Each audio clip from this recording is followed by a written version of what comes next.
Assalamualaikum warahmatullahi wabarakatuh. Tugas video pengimbasan asesmen kompetensi minimum disusun oleh Ulfa Syamsari Samsudin, SPD MPD 2015-122-86351@guruku.id. Saya berasal dari MGMP SMA Fisika Kabupaten Maros.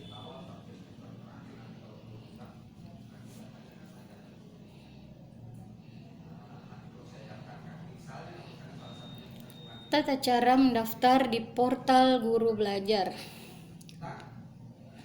Search di Google atau Chromium, ketik gurubelajar.kemdikbud.go.id.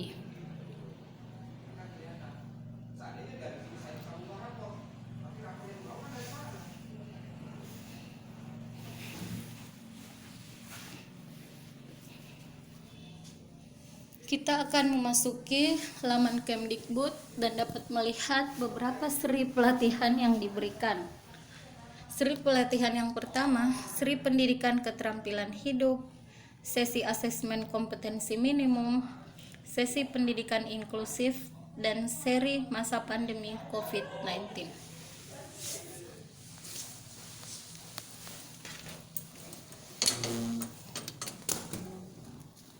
Salah satu seri pelatihan yang saat ini sedang berlangsung adalah asesmen kompetensi minimum.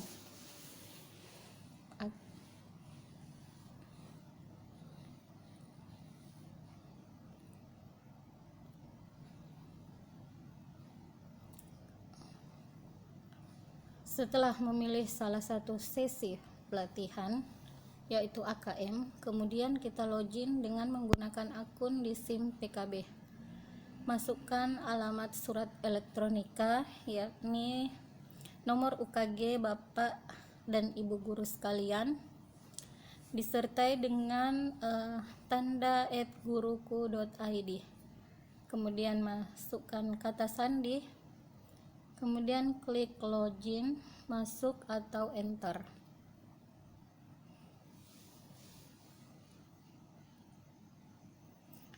Nah, selanjutnya setelah kita ada pada halaman portal Guru Belajar, maka kita akan memilih seri asesmen kompetensi minimum. Dengan melihat bahwa identitas kita sudah betul, yaitu nama, email di Guru Belajar, serta kita utusan dari instansi atau mapel apa.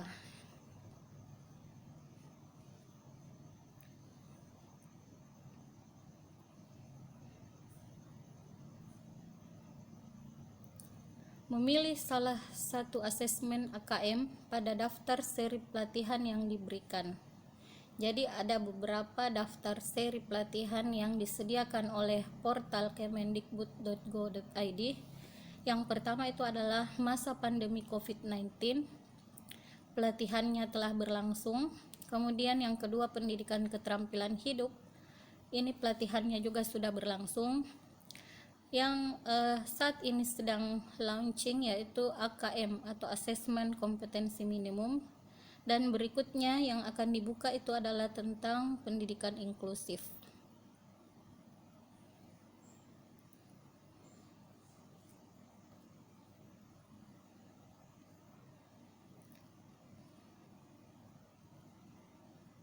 Asesmen nasional itu terdiri atas 3. Yang pertama itu adalah asesmen kompetensi minimum atau AKM. Yang kedua adalah survei karakter. Ketiga adalah survei lingkungan belajar.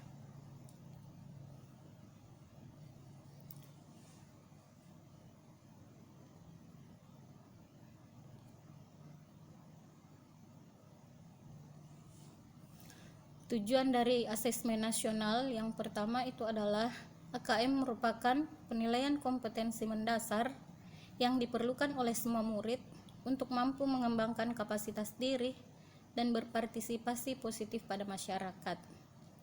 AKM bertujuan untuk menghasilkan informasi yang memicu perbaikan kualitas belajar mengajar dan akhirnya dapat meningkatkan hasil belajar peserta didik pada tingkatan yang terbaik atau teaching at the right level.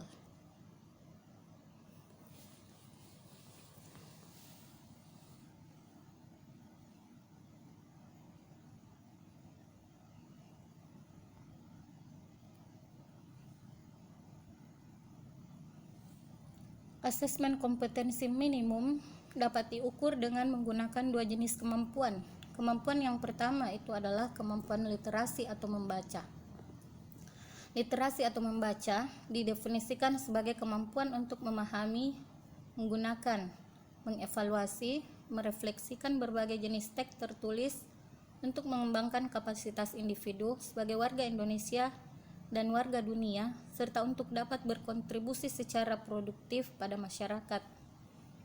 Cara mengukur AKM yang kedua itu adalah dengan kemampuan numerasi atau berhitung. Numerasi di sini diartikan sebagai kemampuan berpikir untuk menggunakan konsep, prosedur, fakta, dan alat matematik untuk menyelesaikan masalah sehari-hari pada berbagai jenis konteks yang relevan untuk individu sebagai warga Indonesia dan warga dunia.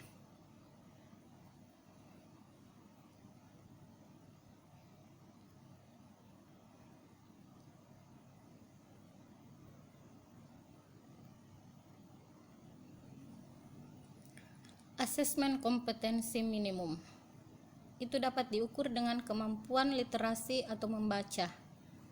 Adapun proses kognitif yang diharapkan dapat timbul dalam diri peserta didik pada literasi membaca itu terdiri atas bagaimana kemampuan peserta didik untuk menemukan informasi, melakukan integrasi dan interpretasi, serta evaluasi dan refleksi.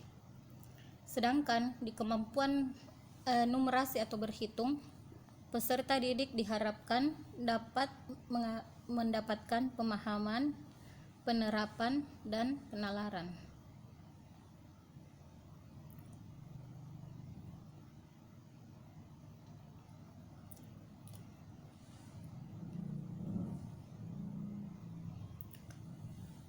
Adapun komponen daripada AKM itu sendiri di literasi membaca, peserta didik akan diberikan sebuah teks informasi dan tes fiksi. Sedangkan untuk mengukur kemampuan numerasi atau berhitung, maka peserta didik dapat diberikan soal-soal berupa bilangan, pengukuran dan geometri, data dan ketidakpastian, dan aljabar.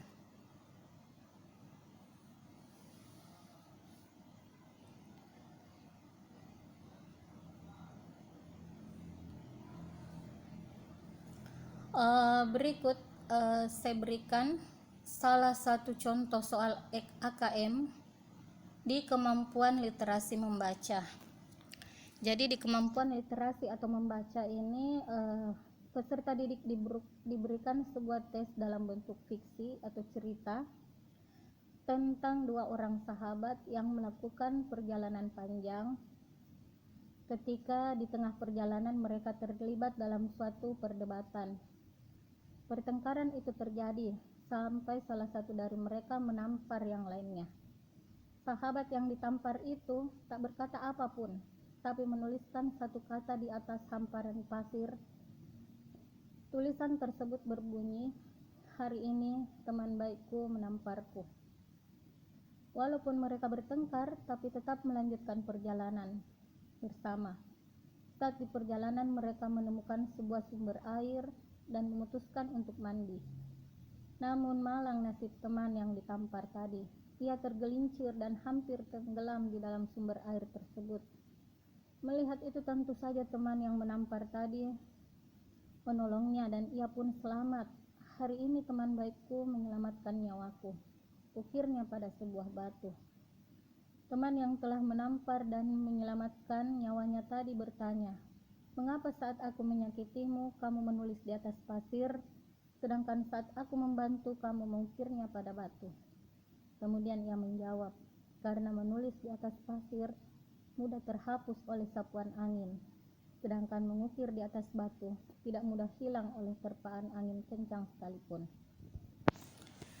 Nah, pada tes fiksi tersebut, anak-anak diminta untuk melakukan penalaran dari bacaan tersebut. Hal-hal apa yang sesuai dan tidak sesuai. Kemudian memilih pesan-pesan yang menunjukkan kesimpulan dari isi teks tersebut, kemudian mencermatinya dan menalarnya. Nah, seperti inilah salah satu contoh soal UKM dalam kemampuan literasi membaca.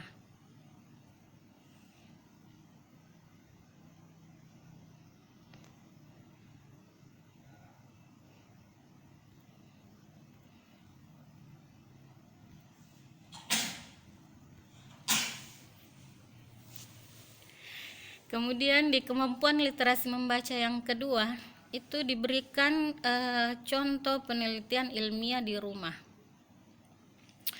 Kita bisa membaca dari contoh yang saya berikan itu pertumbuhan daripada tanaman yang disimpan dengan dua jenis perlakuan yang berbeda. Kemudian diamati aktivitasnya setiap hari, dan kemudian peserta didik diberikan pertanyaan-pertanyaan yang relevan tentang bacaan, hasil bacaan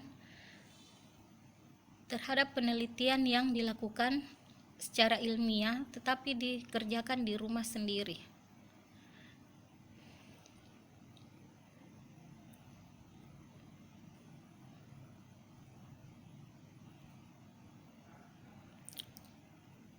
Berikut contoh yang saya ambil lagi yang terakhir itu adalah tentang kemampuan literasi membaca.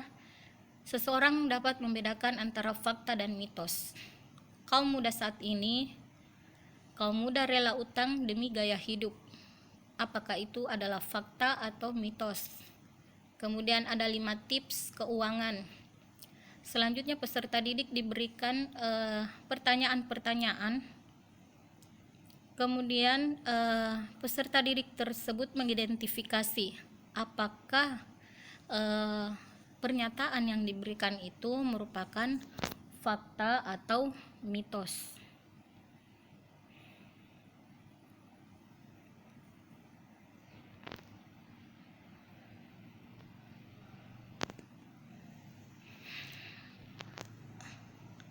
Nah, contoh berikutnya itu adalah untuk mengukur kemampuan numerasi atau berhitung.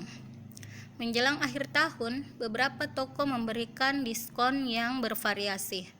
Beberapa diskon yang diberikan oleh toko A, B, C, D, dan E dan F. Diskon 20% plus 50%.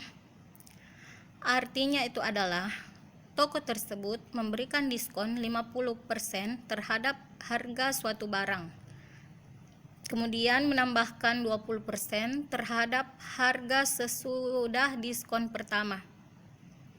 Kemudian di soalnya, peserta didik diberikan sebuah pernyataan yang harus dia memilih pilihan jawaban benar atau salah. Misalnya, besar diskon di toko B itu sama dengan diskon di toko C. Barang dengan harga yang sama itu menjadi lebih murah di toko E dibandingkan dengan di toko E. Lebih menguntungkan bagi pelanggan berbelanja barang senilai Rp50.000 di toko E dibandingkan di toko B. Kemudian mereka mengklik iya atau tidak. Selanjutnya mereka dapat memberikan penjelasan mengenai makna daripada diskon-diskon yang diberikan di toko A, di toko B, di toko C, di toko D, di toko E, dan di toko F.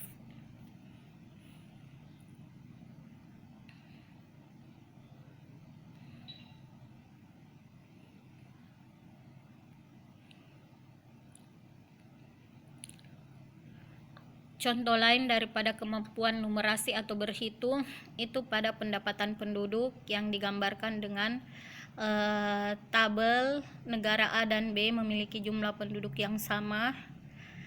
Kemudian ada tabel distribusi penduduk berdasarkan jenis pendapatan penduduk per tahun.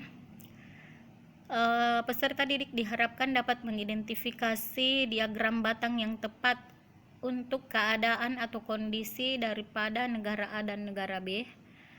Dan kemudian memilih pernyataan yang benar atau salah pada sejumlah pernyataan sesuai dengan tabel distribusi pendapatan penduduk per tahun.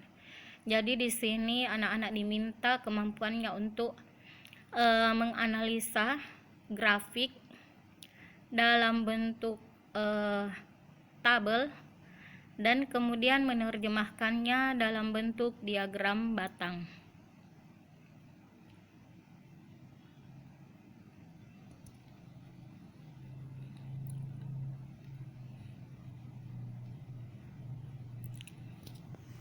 Hasil daripada pelaporan AKM untuk tingkat kompetensi literasi membaca, maka kita akan mendapatkan 4 kriteria. Yang pertama itu adalah ada murid yang perlu intervensi khusus, ada murid yang berada pada kemampuan dasar, ada murid yang berada pada kemampuan cakap, dan ada murid yang ada pada kemampuan mahir.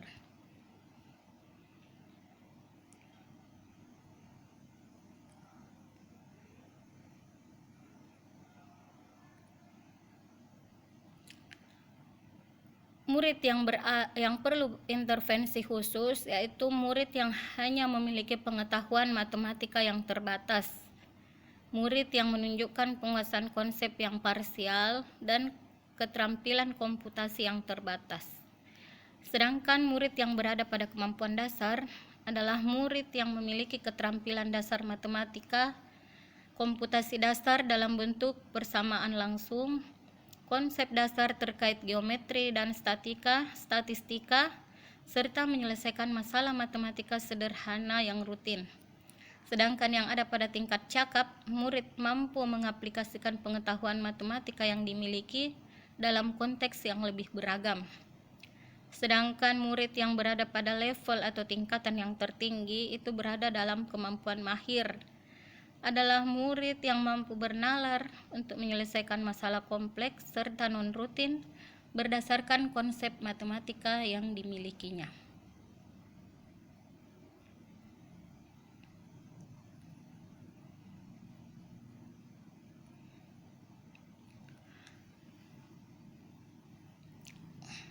Berikut saya tampilkan salah satu pemanfaatan hasil AKM untuk penguasaan konten materi mata pelajaran fisika.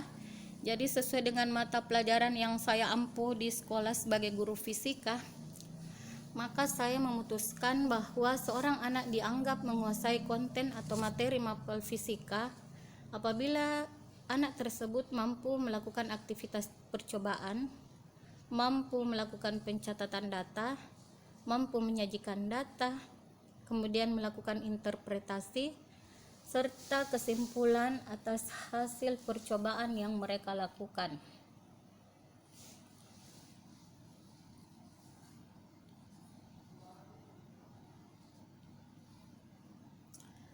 Demikianlah persentase yang saya tampilkan secara virtual pada kesempatan kali ini.